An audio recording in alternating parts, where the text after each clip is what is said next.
Assalamualaikum warahmatullahi wabarakatuh. Apa kabar adik-adik di rumah? Baik ya? Nah, pada kesempatan kali ini Ibu punya cerita nih. Ibu punya cerita tentang ulat yang berpuasa.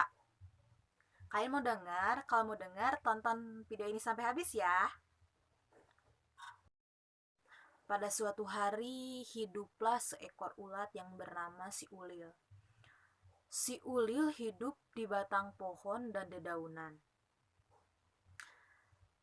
Si Ulil memiliki fase hidup yang bernama metamorfosis, di mana metamorfosis itu perubahan dari ulat, kemudian menjadi kepompong, kemudian menjadi kupu-kupu.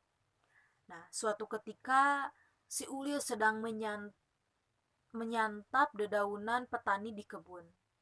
Lalu petani pun murka karena perbuatan si Ulil. Sampai sampai pada saat si Ulil kekenyangan. Si Ulil karena kerakusannya, si Ulil merasa kekenyangan dan perutnya membesar. Kemudian ia ingin bertaubat karena perbuatannya.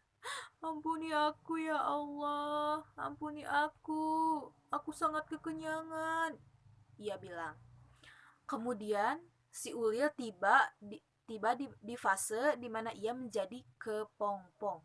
Nah, si Ulil kemudian menjadi kepompong.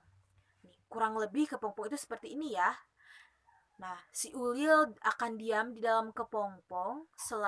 Nah, saat di dalam kepompong itu, si Ulil berdiam diri.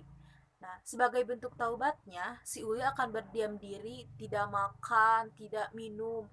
Si Ulil berpuasa di dalam kepompong karena itu merupakan bentuk taubatnya. Si Ulil hidup di dalam kepompong yang terbuat dari sarung. Ini seperti sarung ya, diibaratkan ini kepompong.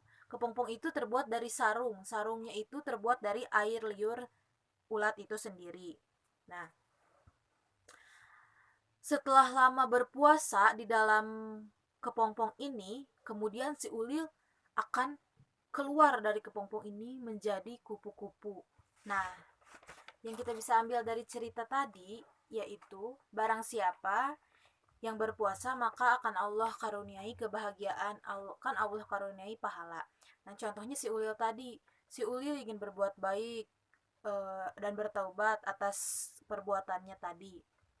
Kemudian si Ulil berpuasa, lalu setelah berpuasa lalu Allah mengkaruniai si Ulil sayap yang sangat indah, bentuk yang sangat indah daripada sebelumnya. Nah, begitu juga dengan kita manusia. Barang siapa yang berpuasa, maka akan Allah karuniai pahala. Akan Allah karuniai kebahagiaan. Nah, kita juga harus berpuasa ya.